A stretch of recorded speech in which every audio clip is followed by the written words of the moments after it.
An early draft of the 2022 IRS tax form sees cryptocurrencies, stablecoins, and non-fungible tokens grouped under a new digital asset category.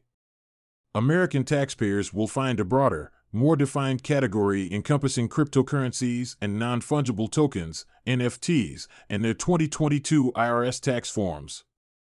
The draft bill released by the Internal Revenue Service features a well-defined digital assets section that outlines if and how taxpayers will account for the use of cryptocurrencies, stablecoins, and NFTs. Page 16 of the draft defines digital assets as any digital representations of the value recorded on a cryptographically secured distributed ledger or any similar technology.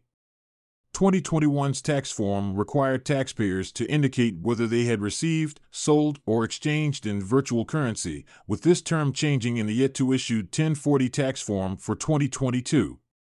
Taxpayers are required to answer the digital assets section of their income tax return whether or not they have engaged in digital asset transactions during the tax year. A number of situations will require American taxpayers to indicate yes to the question on digital assets of Form 1040 or 1040-SR. This includes receiving as a reward, award, or payment for property or services or sold, exchanged, gifted, or disposed of a digital asset in 2022. This would include instances where an individual received digital assets as payment for property or services provided or as a result of a reward or award. Receiving new digital assets through mining or staking also falls under this category, as does transacting digital assets in exchange for goods or services, as well as exchanging or trading digital assets. Holding cryptocurrencies, stablecoins, or NFTs as well as staking tokens is also clearly addressed in the draft tax form. You have a financial interest in a digital asset if you are the owner of record of a digital asset or have an ownership stake in an account that holds one or more digital assets, including the rights and obligations to acquire a financial interest, or you own a wallet that holds digital assets. The Digital Assets Explainer also outlined conditions that do not require taxpayers to check yes on their tax forms.